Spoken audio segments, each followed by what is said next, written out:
मणिपाल अस्पताल निजीकरण कुनै हालतमा हुन सक्दैन।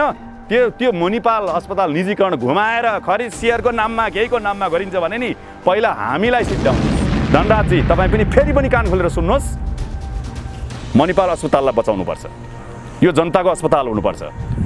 राज्यले लगानी गर्नुपर्छ। एउटा अस्पताल पनि चलाउन सक्नुहुन्न तपाईँ। जनतालाई के बाचा गर्नुभएको छ तपाईँले चलाउनुहोस् न। धनराजजी म तपाईँलाई फेरि भन्छु, तपाईँले पढ्नु भएको छैन सायद यो सम्झौता। पढ्नुहोस् एकचोटि के भनेको छ त्यहाँ भने कान खोलेर सुन्नुहोस्। खगराजले पनि सुन्नुहोस्, पहाडीले पनि सुन्नुहोस्, राजीव पहाडले पनि सुन्नुहोस्, अरू सभासदले पनि सुन्नुहोस्, मन्त्रीले पनि सुन्नुहोस्, मुख्यमन्त्रीले पनि सुन्नुहोस्, देश विदेश सबै मान्छेले सुन्नुहोस्। यहाँ बुझ्नुहोस्, म त्यसै कराइरहेको छैन, म त्यसै चिल्ल्याएको छैन। तपाईँको छोरो डक्टर बन्न पाउँदै छैन। तपाईँको छोरो मणिपालमा फी तिर्न नसकेर तेस्रो तलाबाट हाम फालेर मर्ने अवस्था आउँदैछ। बुझ्नुहोस्, बिउजाउनुहोस् भन्छु। मलाई कुनै काङ्ग्रेस एमाले माओवादीको विरोध गर्नु छैन। यहाँ 49 वर्षको अवधि समाप्त भएपछि वा बिचैमा दोस्रो पक्ष मणिपाल समूहले उक्त जग्गा छाडी जाने भएमा भूबहाल रकम प्रथम पक्षले फिर्ता नदिने र उक्त जग्गामा उपलब्ध निर्मित भौतिक सुविधाहरू अरूलाई हस्तान्तरण गर्न नपाउने गरी यथास्थितिमै प्रथम पक्षलाई छाडी जानु पर्नेछ।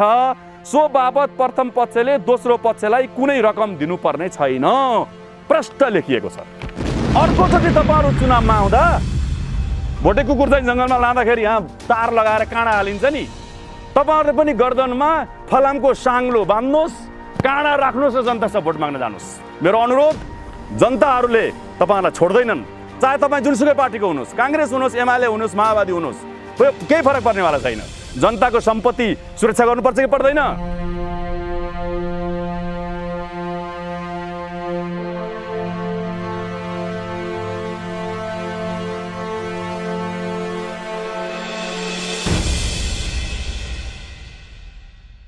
गण्डक निवासी तथा सम्पूर्ण नेपाल र संसारभरिबाट हेर्नुहुने र बुझ्न चाहनुहुने सबैलाई, सबै आम नागरिकहरूलाई म सर्वप्रथम नमस्कार गर्न चाहन्छु। म हिमलाल पराजुली हो र म पेसाले वकालती काम पनि गर्दछु। म कलेज पनि प्राध्यापन पनि गर्छु र मुख्यतः मेरो काम भनेको समाजसेवा र यो प्राकृतिक जल जमिन जङ्गलमा भएको माफियाकरणको विरोध गर्नु र त्यसको बारेमा आफूले सकेको काम गरेर जनताको संरक्षण गर्नु नै मेरो चाहिँ आफ्नो प्रमुख कर्तव्य रहेको हो र मैले यो गर्दै आएको छु। र यो मणिपाल अस्पताल एउटा यो राज्यको वास्तवमा सम्पत्ति हो। हुन त मणिपाल ग्रुपले 1992 मा मणिपाल ग्रुपसँग तत्कालीन चाहिँ शिक्षा मन्त्री गोविन्दराज जोशीको पालामा चाहिँ सम्झौता भयो र उसले 2 वर्ष पछाडि 1994 पछि त्यहाँ अस्पताल 100 बेडको चाहिँ अस्पताल चलायो। अहिले 750 बेड छ र 100 जना चाहिँ एमबीबीएसका विद्यार्थीहरू छन्। नर्सिङ पनि चलेकै छ त्यहाँ अहिले। र यो कसरी सञ्चालन भएको थियो भने सुरुमा यो मणिपालले 49 वर्षसम्म चलाउने र 49 वर्ष पछाडि स्वतः राज्यको हुने र यदि बिचैमा कसैले चाहिँ अब कुनै पक्ष प्रथम पक्ष चाहिँ राज्य भयो, दोस्रो पक्ष चाहिँ मणिपाल ग्रुप भयो र यदि कुनैले छोड्छ भने भनौँ न, दोस्रो पक्षले छोड्छ भने त्यो अर्को कुनै व्यक्तिलाई, प्राइभेट निजी कम्पनीलाई सेयर बिक्री पनि गर्न समेत नपाउने र त्यो चाहिँ कसैले बेच्नै नपाउने, त्यो स्वतः राज्यको हुने भन्ने शर्त छ। तर अब यहाँ के पाइन्छ भन्नु होला भने म आदरणीय जनसमुदायहरूसँग, मेरा भगवान नागरिकहरूसँग, तपाईँहरू नै हो न्यायाधीश भने पनि जो भने पनि तपाईँहरूले सुन्नुभएको छ र मैले यो अनुरोध गर्न आइरहेको छु।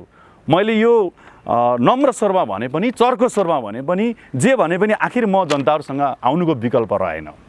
यही यो बतास ग्रुपले तपाईँ चाहिँ पहिला यो 2072 सालमा सभागृहलाई चाहिँ 26 वर्षको लागि भाडाको नाममा यो होटल चलाउने र यहाँको प्राकृतिक सम्पदा चाहिँ दोहन गर्ने योजना गराएको थियो।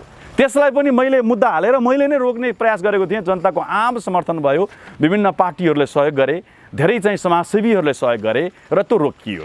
त्यसो त यो चाहिँ यो बतास समूहले यो मात्रै लिन खोजे होइन, यो अरू यति समूहले पनि अरू लिन खोजेको थियो। हिमागृह लिन खोजेको थियो र यहाँ रत्न मन्दिरको चाहिँ जग्गाहरू चाहिँ प्रयोग गर्न खोजिरहेको थियो। यतातिर गएर चाहिँ यो लेक साइडमा चाहिँ पनि त्यो जग्गाहरू कब्जा गर्न खोजेका थिए, तर त्यसलाई हामीले रोकियो, योजनाबद्ध रोकिएको छ। त्यसो भएर म अहिले जनताहरूसँग, तपाईँहरूसँग आउनै पर्ने अवस्था के आएन। मलाई कुनै पपुलारिटी चाहिएको छैन, सस्तो पपुलारिटी चाहिएको छैन। यो धरतीको सेवा गर्ने, आफूलाई जन्म दिने आमा र आफूले खुट्टा टेकेको जमिनलाई सेवा गर्ने, सुरक्षा गर्ने र सत्तामा रहेर हुन्छ कि बाहिर बसेर हुन्छ, कुनै पनि तिग्डम गरेर चाहिँ यो यहाँको जल जमिन जङ्गलमाथि चाहिँ षड्यन्त्र गरेर हडप्न खोज्नेहरूको विरुद्धमा लड्नु मेरो कर्तव्य हो, मेरो नैतिक कर्तव्य हो। मैले त्यही गरिरहेको छु। म यो नेता बन्न पनि गरिरहेको छैन, तपाईँहरू नझुक्किनुहोस् कोही पनि। म कुनै यो चुनावी चाहिँ माहौल तयार गर्न पनि गरिरहेको छैन। जनताको सम्पत्ति सुरक्षा गर्नुपर्छ हामी जतिको बुझ्ने मान्छेले, र यदि जनताहरूले बुझेनन् भने पनि जनताहरूलाई बुझाउनुपर्छ। मलाई कसैको व्यक्तिगत रूपमा नाम लिन इच्छा पनि थिएन, पार्टीको कुनै सभासदको नाम लिन पनि इच्छा पनि थिएन, तर उहाँहरूले पढ्नुहुन्छ कि हुन्न मलाई त गजब लाग्छ। एकचोटि चाहिँ पोखराको चाहिँ अब सांसद सङ्घीय सांसद खगराजजीले कुरा सोध्नु भएको थियो, स्ट्याटस पनि आएको छ बाहिर, मसँग पनि छ यहाँ, त्यो उहाँको स्ट्याटस पनि बाहिर आएको थियो। उहाँले त्यो सार्वजनिक गर्नुपर्छ सम्झौता के भएको भन्नुभएको थियो। त्यसो त उहाँ पहिला स्वास्थ्य मन्त्री हो, पछि गृहमन्त्री पनि हुनुभयो। उहाँको नैतिक कर्तव्य हो कि होइन यो मणिपाललाई बचाउनु पर्ने। यहाँ सभासदहरू छन्, हाम्रो राजीव पारी हुनुहुन्छ, अहिले दुःखमा हुनुहुन्छ, म उहाँ दुःखमा सँगै साथमा छु। आदरणीय सांसदज्यू तपाईँ अहिले दुःखमा हुनुहुन्छ, बाबा बित्नु भएको छ, हार्दिक श्रद्धाञ्जली पनि यो समयमा म व्यक्त गर्दै, तर तपाईँको पनि कर्तव्य हो, तपाईँ जनताको प्रतिनिधि हो, तपाईँ बोल्नुपर्छ। तर उहाँले के बोल्नु भएको थियो भने उहाँले चाहिँ यो बतास ग्रुपले चाहिँ यो बपो होल्डिङले चाहिँ लिन लागेकोमा अग्रिम बधाई भन्नुभएको थियो, र मैले तत्काल प्रतिक्रिया जारी गरेको थिएँ, तपाईँले जनप्रतिनिधिले गर्ने काम गर्नु भएन, सुहाएन भनेर प्रतिक्रिया व्यक्त गरेको थिएँ मैले। अनि त्यस्तै अहिले मेयरजी आउनु भएको छ हाम्रो धनराजजीले पनि कहीँ इन्टरभ्यूमा गएर मेयर बनिसकेपछि यो नेपालीहरूले चलाउने भएपछि त किन विदेशीले चलाउनु पर्यो त, नेपालीले चलाउने भए त भइगयो नि भन्ने कुराले उहाँ बोल्नु भएको छ। राज्य नेपालभित्र पर्छ कि पर्दैन, तपाईँ संवैधानिक अङ्ग, तपाईँ चाहिँ मेयर भएपछि तपाईँ राज्यको मान्छे हो कि होइन, तपाईँले चलाउनुहोस् भने हो हामीले। तपाईँ व्यक्तिलाई नितान्त चाहिँ मुनाफा गर्न, निजीकरण गर्नको लागि व्यक्तिलाई उक्साउने होइन, तपाईँले चलाउनुहोस् न। धनराजजी म तपाईँलाई फेरि भन्छु, तपाईँले पढ्नु भएको छैन सायद यो सम्झौता, पढ्नुहोस् एकचोटि के भनेको छ त्यहाँ भने यो मणिपाल समूह र चाहिँ त्यो हाम्रो चाहिँ नेपाल पक्षको चाहिँ बिच भएको सम्झौता नम्बर 5मा के भनिएको छ, कान खोलेर सुन्नुहोस्, खगराजले पनि सुन्नुहोस्, पारीले पनि सुन्नुहोस्, राजीव पारले पनि सुन्नुहोस्, अरू सभासदले पनि सुन्नुहोस्, मन्त्रीले पनि सुन्नुहोस्, मुख्यमन्त्रीले पनि सुन्नुहोस्, देश विदेश सबै मान्छेले सुन्नुहोस् र यहाँ बुझ्नुहोस्। म त्यसै कराइरहेको छैन, म त्यसै चिल्ल्याएको छैन। के भनिएको छ भने 49 वर्षको अवधि समाप्त भएपछि वा बिचैमा दोस्रो पक्ष मणिपाल समूहले उक्त जग्गा छाडी जाने भएमा भूबहाल रकम प्रथम पक्षले फिर्ता नदिने र उक्त जग्गामा उपलब्ध निर्मित भौतिक सुविधाहरू अरूलाई हस्तान्तरण गर्न नपाउने गरी यथास्थितिमै प्रथम पक्षलाई छाडी जानुपर्नेछ। सो बाबत प्रथम पक्षले दोस्रो पक्षलाई कुनै रकम दिनुपर्ने छैन, प्रष्ट लेखिएको छ। यस्तो कुरा लेखेको हुँदाहुँदै तपाईँहरूले जनताहरूलाई चाहिँ गुमराहमा पार्न मिल्छ? हामी जनतासँग नजाने पोखरेली जनताहरू, गण्डकीको जनताहरू, गण्डकी अस्पतालमा चाहिँ सुत्केरी हुने ठाउँ पुगेको छैन। तपाईँ मणिपालले चलाउन सक्दैन भने भित्रभित्र चाहिँ सेयर किनेको भन्ने नाममा सेयर किन्न पाइन्छ भनेर उल्टोबाट कानुन हामीलाई धज्जी उडाउने, जनतालाई धज्जी उडाउने। कहाँ सेयर किन्न मिल्छ? त्यो कसले भन्यो सेयर किन्न मिल्छ भनेर? कानुनी धारा उपधारा बुँदाहरू तपाईँले हेर्नु पर्दैन, बुझ्नु पर्दैन। मेयर कि कानुनभन्दा माथि हुन्छ कि सभासद सांसद भइसकेपछि जनताको बारेमा बोल्नु पर्दैन? चुनावमा मात्रै ढाँटेर हुन्छ? ल तपाईँहरूले यो मणिपाललाई यिनै व्यक्तिहरूलाई बुझाएर, यो बतास ब्रदर, बपो होल्डिङ, ल यिनीहरूलाई बुझाएर जनताको सेवा, जनताको चाहिँ जनताले पाउनुपर्ने अधिकार, ल तपाईँले त्यसलाई चाहिँ बन्द गराउनुहोस्, मणिपाल निजीकरण गराएर चाहिँ देखाउनुहोस्। अर्कोचोटि तपाईँहरू चुनावमा आउँदा भोटे कुकुर चाहिँ जङ्गलमा लाँदाखेरि यहाँ तार लगाएर काँडा हालिन्छ नि, तपाईँहरूले पनि गर्दनमा फलामको साङ्लो बाँध्नुहोस्, काँडा राख्नुहोस् र जनतासँग भोट माग्न जानुहोस्। मेरो अनुरोध, जनताहरूले तपाईँहरूलाई छोड्दैनन्, चाहे तपाईँ जुनसुकै पार्टीको हुनुहोस्, काङ्ग्रेस हुनुहोस्, एमाले हुनुहोस्, माओवादी हुनुहोस्, केही फरक पर्नेवाला छैन। जनताको सम्पत्ति सुरक्षा गर्नुपर्छ कि पर्दैन? जनताको चाहिँ यो यहाँको जल जमिन जङ्गल सुरक्षा गर्नुपर्छ कि पर्दैन? जनताको जमिन, सार्वजनिक जमिनलाई हडप्नेहरूलाई प्रशंसित गर्ने, हडप्नेहरूलाई सहयोग गर्ने होइन, के छ सम्बन्ध यो बतास ब्रदर र हाम्रो नव विजेता चाहिँ मेयर धनराज आचार्यज्यूको? म यो प्रश्न गर्न चाहिरहेको छु। मेरो मित्र हो उहाँ, म उहाँलाई सहयोग गर्न चाहन्छु। तपाईँ चलाउनुहोस् मणिपाल अस्पताल, 100 जना गरिबको छोराहरूलाई निःशुल्क डाक्टर उत्पादन गरौँ। कति पैसा चाहिन्छ त्यो सहयोग हामी जुटाउँछौँ। तपाईँहरूले खालि प्राइभेटको नाममा, निजीकरणको नाममा जनताको सम्पत्ति, अब गण्डकी हस्पिटललाई पनि त्यही गर्ने, निजीकरण गर्ने। मणिपालले चलाउन नसकेपछि स्वतः राज्यको हुन्छ। अनि के को रिस गरेको हो यो? होइन, म सम्मान गर्छु बतास ब्रदरलाई, व्यापारी हुनुहुन्छ, तर उहाँले बुझ्नुपर्ने कुरा के छ भने कहिले सभागृहमा ल्याग्रो चाल्नुहुन्छ, कहिले चाहिँ काठमाडौँमा गएर धर्मशाला कब्जा गर्न खोज्नुहुन्छ। अस्ति भर्खरै 4 दिन अगाडि उहाँले हात छोडेर आउनु पर्यो। मणिपाल छ, अब हामी यहाँ पचाइन्छ, पक्कै कोही पनि मान्छे बोल्न सक्दैनन्। त्यही सोच्नु भएको हो? मेयरज्यू एकचोटि यो तपाईँले कान खोलेर सुन्नुहोस्, सभासदहरू कान खोलेर सुन्नुहोस्। जनताहरूलाई, हामीलाई पटक पटक ढाँटेको तपाईँहरूलाई शोभा दिँदैन। हामी तपाईँहरूलाई सम्मान गर्न पाऊँ, हामी तपाईँहरूलाई मेयर, तपाईँहरूलाई सभासद, तपाईँहरूलाई मन्त्री भनेर श्रद्धा गर्न पाऊँ, सम्मान गर्ने बाटो राख्नुहोस्। म यो कुरा भन्न चाहन्छु। त्यसैले गर्दा तत्काल मणिपालबाट त्यो भएको त्यो सेयर खरिद बिक्री पनि गर्न नपाउने भएको हुनाले तत्काल सम्बन्धित पक्षले त्यसलाई हटाएर हामी मुद्दा मामिलामा जाने, जनताको घर घरमै गएर म रुन नपरोस्, मैले सुरु गरेको छु। म जनताको घर घरमा आउँछु, रुन आउँछु। तपाईँको छोरो डक्टर बन्न पाउँदै छैन, तपाईँको छोरो मणिपालमा फी तिर्न नसकेर तेस्रो तलाबाट हाम फालेर मर्ने अवस्था आउँदैछ, बुझ्नुहोस्, बिउजाउनुहोस् भन्छु। मलाई कुनै काङ्ग्रेस एमाले माओवादीको विरोध गर्नु छैन यहाँ, तर तपाईँहरू पार्टीको नाममा चुनाव लडेर आउने, जनताको संरक्षण नगर्ने, नदीनालाहरू संरक्षण नगर्ने, अस्पतालहरू संरक्षण नगर्ने, यस्तो गरेर हुन्छ? यही बाटो हो समाजवादतिर लाने बाटो? नझुक्क्याउनुहोस् प्लिज। म एकचोटि फेरि अनुरोध गर्छु, मसँग सम्झौताहरू छन्, मसँग सबै प्रमाणहरू छन्। एक भन्दा धेरै समय लाग्छ, लामो समय लाग्छ। देश विदेश जहाँ तहीँ बस्ने आदरणीय साथीहरू, महिलाहरू, पुरुषहरू, युवाहरू, विशेष गरी युवाहरू, बिउजाउनुहोस्, आउनुहोस्, एकचोटि एकाकार गरौँ, मणिपाललाई राष्ट्रियकरण गरौँ र त्यसमा हाम्रा दाजुभाइ दिदीबहिनीहरू सस्तो फीमा डक्टर बन्न सकुन्, गरिबको सेवा गर्न सकुन्। हामी यो पवित्र मन लिएर अगाडि बढौँ, ढिला नगरौँ। यो महाअभियान हो, यो महाअभियानमा तपाईँहरू जोडिनुहोस् प्लिज। यो अहिले जब तपाईँहरूसँग आइपुग्छ, यसलाई तपाईँहरू कमेन्ट गर्नुहोस्, लाइक गर्नुहोस्, सेयर गर्नुहोस्, जताततै सर्वत्र पुर्याउनुहोस् र मणिपाललाई सकभर उनीहरू आफै हात जिकुन्। तर घुमाउरो पाराले सेयर किन्ने नाममा भित्र बसेर चलखेल गरेर खाने काम भइसकेको छ।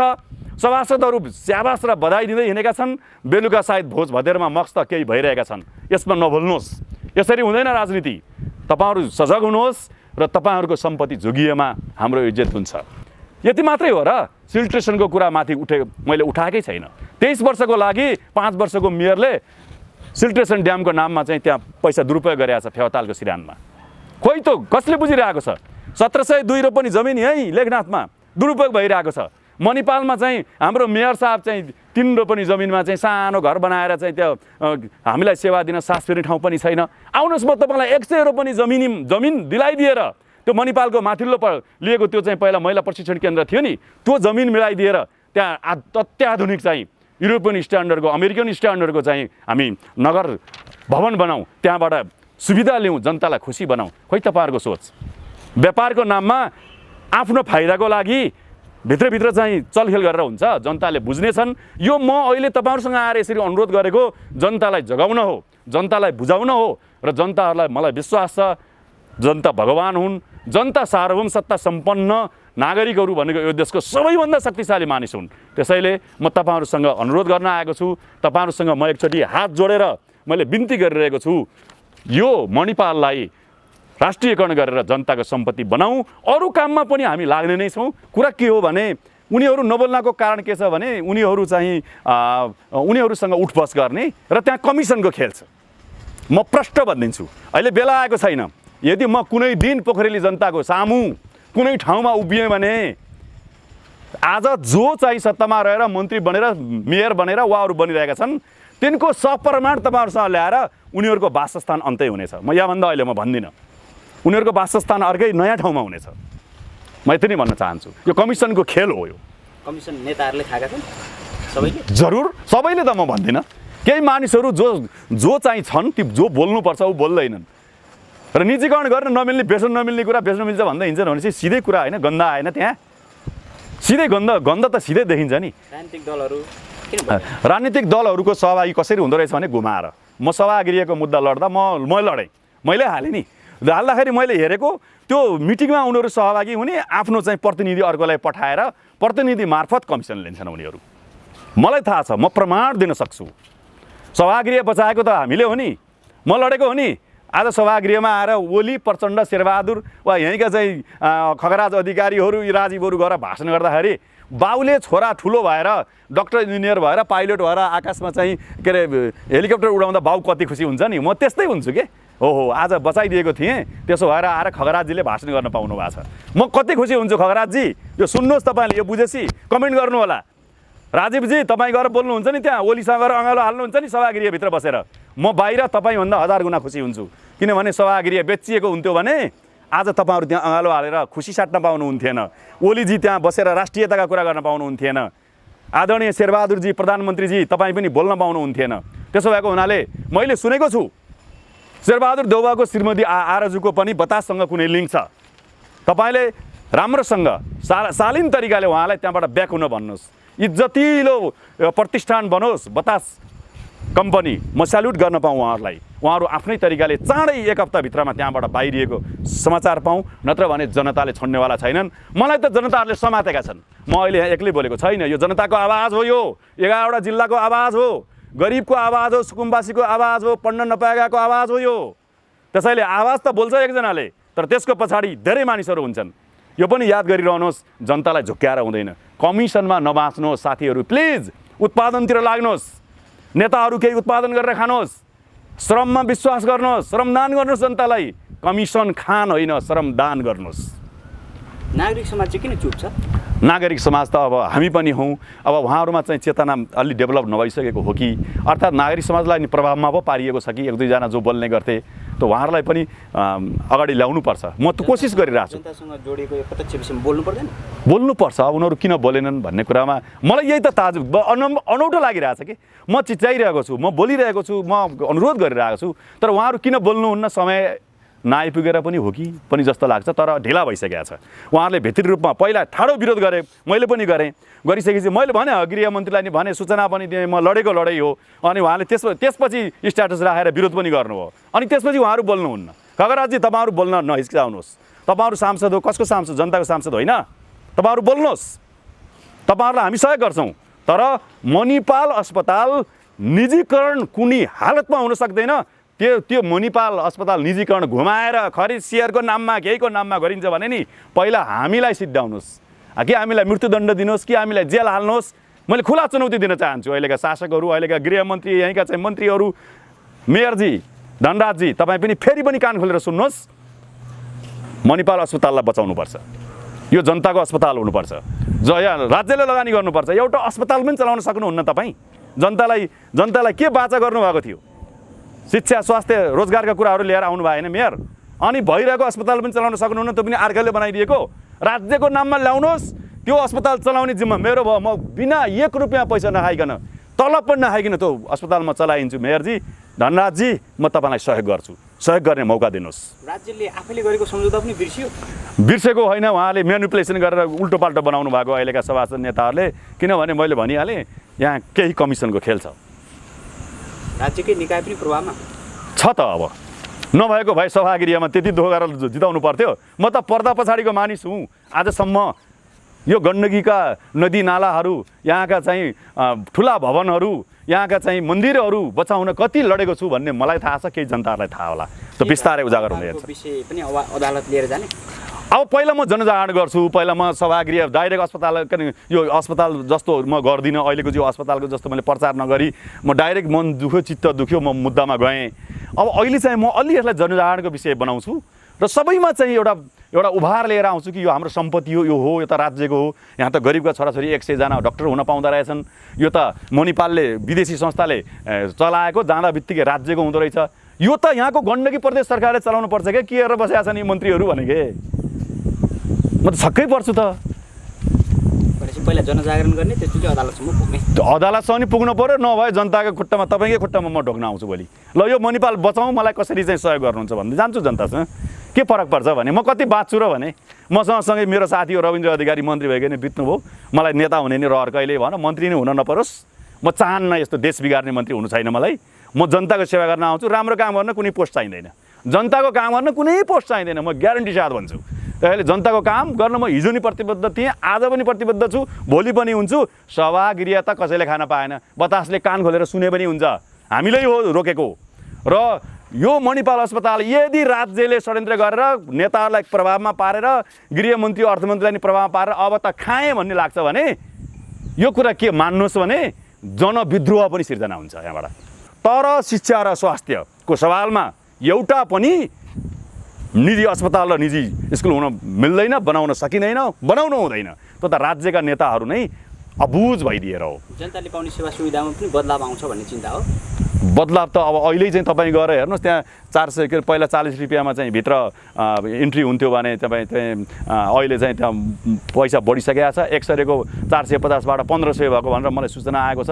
दाइ यो के गर्ने हो भनेका छन्। तपाईँ चाहिँ त्यो 40 रुपियाँ पनि जमिन किनेर 160 रुपियाँ पनि जमिन मणिपालको त्यो दिपको समेत जग्गा हडप्या छ। तल बनेका ती होस्टलहरू चाहिँ सबै त्यो जग्गा राज्यको जग्गा हो, त्यो सरकारी तपाईँको जग्गा हो। आदरणीय पत्रकार साथी, तपाईँको पनि जग्गा हो त्यो। अनि किन तपाईँहरू आउनुहोस् के, तपाईँहरू पनि अगाडि बढ्नुहोस्। म यो तपाईँको लागि, तपाईँको छोरा नाति सन्ततिको लागि बोल्या हो। व्यक्तिले कमाएर व्यक्ति धनी भएर केही हुनेवाला छैन। देश धनी हुनु पऱ्यो के।